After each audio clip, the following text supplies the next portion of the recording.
Rainbow second में poem से एक क्वेश्चन पुट किया जाता है। ऐसे तो बहुत सारे क्वेश्चन पूछे जाते हैं, लेकिन पोएम से एक क्वेश्चन पूछा जाता है, explain any one of the following. इसका मतलब यह होता है, दिए गए प्रश्नों में से किसी एक प्रश्न को अपने शब्दों में व्याख्या करें।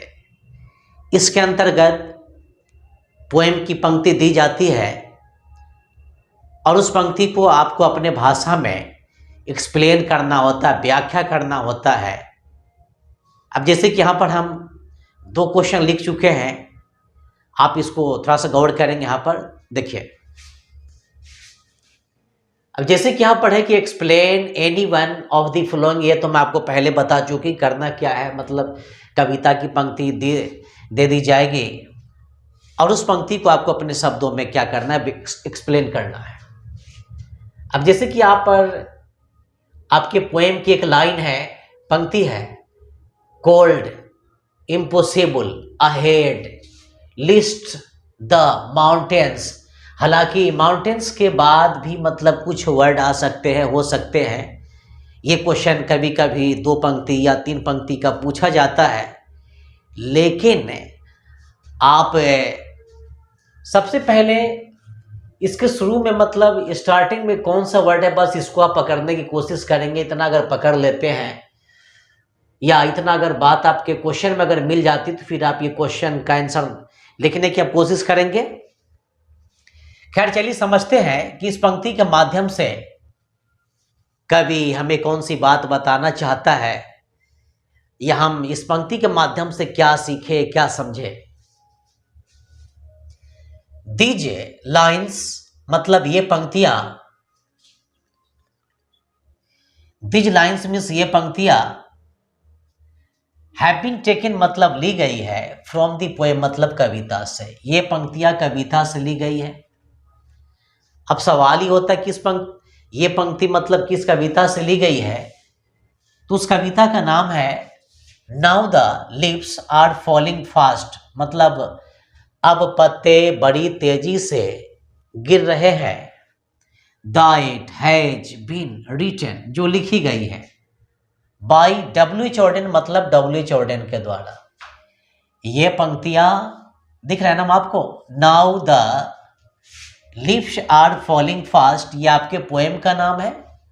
तो ये पंक्तियां now the leaves are falling fast कविता से ली गई है, जो W.H. Auden के द्वारा लिखी गई है। आगे देख लेते हैं हम, टू दी पोएट मतलब जहां तक कवि की बात है। किस कवि की, तो W.H. Auden की बात है। क्या बात है, गौर करते हैं। ऑल द मेन मतलब सभी पुरुष, पुरुष कह ले या स्त्री कह ले, यानी सभी लोग। ऑल द मेन कहने का मेन सेंस यहाँ पर यह कि दुनिया में जितने भी मतलब स्त्री है, पुरुष है, बच्चे हैं, लड़के हैं, लड़कियां, यानी जो भी लोग हैं, सभी की बात की जा रही है। All the men are travellers मतलब सभी व्यक्ति पर्यटक है, इन दिस वर्ल्ड मतलब इस संसार में। यानी कवि के कहने का मतलब क्या है कि संसार में जो भी लोग आते हैं, जो भी लोग जन्म लेते हैं, वे पर्यटक है, वे यात्रा करने के लिए आते हैं। जब उनकी यात्रा समाप्त हो जाती है तो वे यहाँ से चले जाते हैं। आगे देख लेते हैं, दी ओल्ड एज मीन्स बुढ़ापा। दी ओल्ड एज मतलब बुढ़ापा, is the last stage of man's life मतलब मनुष्य के जीवन का अंतिम चरण है। बुढ़ापा मनुष्य के जीवन का अंतिम चरण है। It is the last journey, यह अंतिम यात्रा है। ऑफ मैंस लाइफ मतलब मनुष्य के जीवन की, या मनुष्य के जीवन की अंतिम यात्रा है।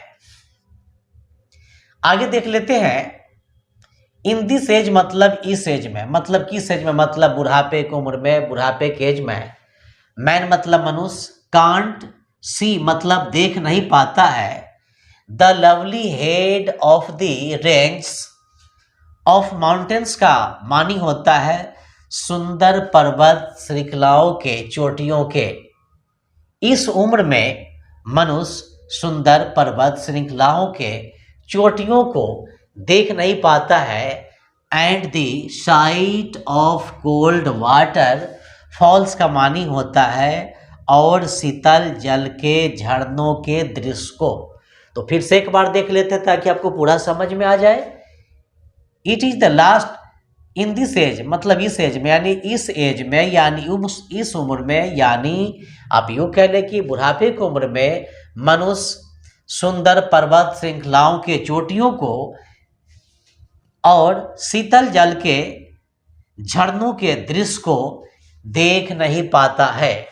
वन डे मीन्स एक दिन, हिज बॉडी मतलब उसका शरीर, एक दिन उसका शरीर, बिकम्स मतलब हो जाता है, पड़ जाता है, कोल्ड मतलब शीतल, एक दिन उसका शरीर शीतल पड़ जाता है, फॉर गुड मतलब सदा के लिए, एक दिन उसका शरीर सदा के लिए शीतल पड़ जाता है।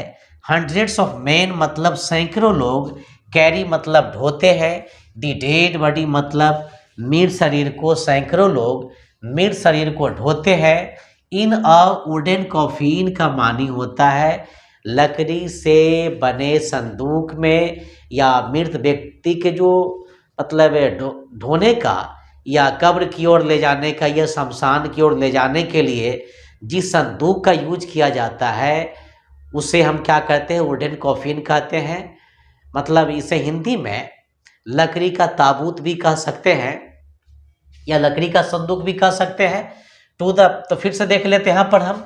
वन डे मतलब एक दिन, his body becomes cold for good मतलब सदा के लिए, एक दिन उसका शरीर सदा के लिए शीतल पड़ जाता है। Hundreds of man carry the dead body in a wooden coffin to the grave, सैकड़ों लोग मृत शरीर को लकड़ी से बने संदूक में या लकड़ी से बने ताबूत में कब्र की ओर ले जाते हैं। And it is the last journey of man's life, और यह मनुष्य के जीवन की अंतिम यात्रा होती है। तो इस पंक्ति से मुझे यही सीखने को मिला कि मतलब मनुष्य का जीवन क्या है और उनके जो जीवन का अंतिम चरण होता है उनके साथ क्या होता है, वह क्या देखते हैं। चलिए आगे देख लेते हैं हम। आपकी अगली क्वेश्चन है, व्हेन दो साइस्ट नॉट ए विंड। अब इस पंक्ति के माध्यम से थोड़ा सा हम गौर करते हैं।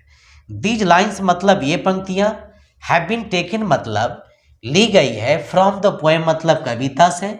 अब इस कविता का नाम है sweetest love I do not go.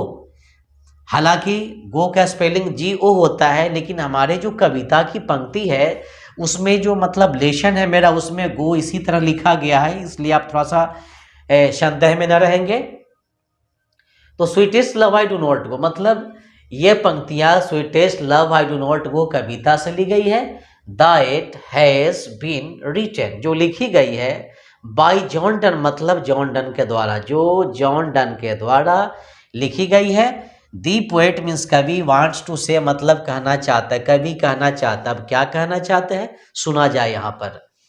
When means जब, हिज मतलब उसकी, बिलवेड वाइफ का मानी होता है प्यारी पत्नी, जब उसकी प्यारी पत्नी, या यूं कह ले कि जब उसकी प्यारी प्रेमिका, साइस मतलब आहे भरती है, जब उसकी प्रेमिका आहे भरती है या जोर से सांस लेती है, ही मतलब उसे, फील्स मतलब आभास होता है, उसे ऐसा आभास होता है, अनुभव होता है, या यूं कह ले कि उसे ऐसी अनुभूति होती है, एज इफ मतलब मानो कि, हिज सोल मतलब उसका आत्मा, वेयर बीइंग मिंगलेट का मानी होता है यहाँ पर हवा में, मिंगलेट विथ द विंड का मानी होता है, उसे ऐसा आभास होता है मानो कि उसकी आत्मा हवा में मिश्रित हो रही हो, मानो कि उसकी आत्मा हवा में मिश्रित, मिंगलेट का मानी मिश्रित होना होता है, मिलना होता है, विथ द विंड मतलब हवा में या हवा के साथ मिश्रित हो रही हो। वेन मीन्स जब, सी मीन्स वह, बिप्स मतलब विलाप करती, जब वह विलाप करती है, यानी मतलब कौन, मतलब कवि के प्रेमिका की बात यहाँ पर कही जा रही है। वेन सी वीप्स जब वह विलाप करती है, at the time of separation का मानी होता है अलगाव के दौरान, यानी अलगाव का मतलब ये होता है जब कवि अपने प्रेमिका को छोड़ करके कहीं दूर जाना चाहता है, वह जाना मतलब इसलिए चाहता है ताकि वह अलगाव के दौरान मृत्यु के दर्द को अपने जीवन में मतलब ये समझ सके कि वाकई में मृत्यु क्या होता है, मेन सेपरेशन का कॉज यही होता है। तो at the time of separation का मानी होता है अलगाव के दौरान। सी मीन्स वह, सोज मतलब प्रकट करती, हर अटैचमेंट का मानी होता है अपने लगाव, यानी सी सोज हर अटैचमेंट विद द पोएट का मानी होता है वह कवि के साथ अपने लगाव को प्रकट करती है या आप कह ले कि दिखाती है। तो फिर से देख लेते हैं, जब वो अलगाव के दौरान विलाप करती है तो वह कवि के साथ अपने लगाव को प्रकट करती है। आगे देख लेते हैं, सी इज ऑल्सो अनकाइंड, वह निर्दय भी है। डूइंग सो मतलब ऐसा करने के लिए, वह ऐसा करने के लिए निर्दय भी है। बिकॉज मीन्स क्योंकि, टू सी हर मतलब उसे देख, टू सी हर वीपिंग मतलब उसे विलाप करते हुए देख करके, the blood of the poet मतलब कवि का रक्त, बिगिंस टू डिटेरियोरेट मतलब खराब होने लगता है, या आप यूँ कह ले कि सूखने लगता है। तो कवि का रक्त खराब होने लगता है, या कवि का रक्त बिगड़ने लगता है, या सूखने लगता है।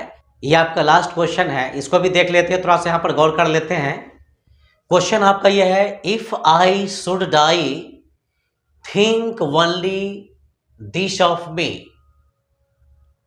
अब इस पंक्ति के माध्यम से कवि रूपर्ट ब्रूक मुझे कौन सी बात बताना चाहता है, या आप इस पंक्ति के माध्यम से क्या सीखे, यहां पर देख लिया जाए। तो यहां पर कहा यह गया है कि दीज लाइन्स मतलब ये पंक्तियां हैव बीन टेकन मीन्स ली गई है, फ्रॉम द पोएम मीन्स कविता से, दी सोल्जर मीन्स सोल्जर मतलब सैनिक। ये पंक्तियां दी सोल्जर पोएम से ली गई है, that has been written by Rupert Brooke मतलब जो रूपर्ट ब्रूक के द्वारा लिखी गई है। ही वांट्स टू से, वे कहना चाहते हैं, थ्रू दीज लाइन्स मतलब इन पंक्तियों के माध्यम से, यानी if I should die think, हम इन पंक्तियों की बात कर रहे हैं। वे इन पंक्तियों के माध्यम से ये कहना चाह रहे हैं, क्या कहना चाहते हो थोड़ा सा सुन लिया जाए। इफ मतलब अगर, ही मतलब वे, या इफ मतलब अगर, ही मीन्स वह, डाइज मतलब मर जाएगा, अगर वह मर जाएगा। सवाल होता है कौन मर जाएगा। एक देश का सिपाही अपने विषय में कह रहा है कि अगर वह मर जाएगा, इन अ फॉरेन लैंड का मानी होता है विदेश, किसी विदेश की धरती पर, फाइटिंग मतलब लड़ते हुए। अगर वह किसी विदेश की धरती पर लड़ते हुए मर जाएगा, या यूं कह ले कि शहीद हो जाएगा, फॉर हिज मदरलैंड मतलब अपनी मातृभूमि के लिए, इंग्लैंड मतलब इंग्लैंड, अपनी मातृभूमि इंग्लैंड के लिए। अगर वह अपनी मातृभूमि इंग्लैंड के लिए किसी विदेश की धरती पर लड़ते हुए मर जाएगा, या यूं कह ले कि शहीद हो जाएगा। आगे के लाइन में ये कहा गया है, ही मतलब उसे, विल बी बरीड मतलब दफना दिया जाएगा, इन दैट कंट्री मतलब उसी देश में, तो उसे उसी देश में दफना दिया जाएगा। और आगे ये कहा गया है कि दी लैंड मतलब वह धरती, वह जमीन, वेयर मतलब जहां पर, वह धरती जहां पर, ही मतलब उसे, विल बी बरीड मतलब दफनाया जाएगा, वह धरती जहां पर उसे दफनाया जाएगा। आफ्टर हिज डेथ मतलब, आफ्टर हिज डेथ मतलब उसके मृत्यु के बाद, दी लैंड मतलब वह जगह, विल बी मतलब हो जाएगा, दी पार्ट एंड पार्सल का मानी होता है अभिन्न अंग, यानी अभिन्न हिस्सा ऑफ, दिख रहा है ना आपको यहाँ पर। तो इसमें यह कहा गया है कि उसके मृत्यु के बाद वह जगह, उसके मातृभूमि इंग्लैंड का एक अभिन्न अंग बन जाएगा। यानी कहना उसका यह है कि अगर वह लड़ते हुए किसी दूसरे देश में शहीद हो जाता है, तो शहीद हो जाने के बाद उसे उसी देश में दफना दिया जाएगा। कि आप लोग अपने आने वाले एग्जामिनेशन के लिए इन सारी क्वेश्चंस को आप याद करने की कोशिश करें और अपने दोस्तों तक शेयर करें। अगर आप भी अगर मेरे चैनल पर अगर नए हैं तो मेरा channel JN English research centre को सब्सक्राइब करना ना भूलें। अगर आपको इतना समझाने के बाद भी अगर आपको प्रॉब्लम अगर है तो आप मतलब मेरे कमेंट बॉक्स में अपना कमेंट मतलब सेंड करें, हम आपके कमेंट को सुनने के लिए तैयार हैं। तो मेरा वीडियो देखने के लिए आप लोग को लौट सकते हैं।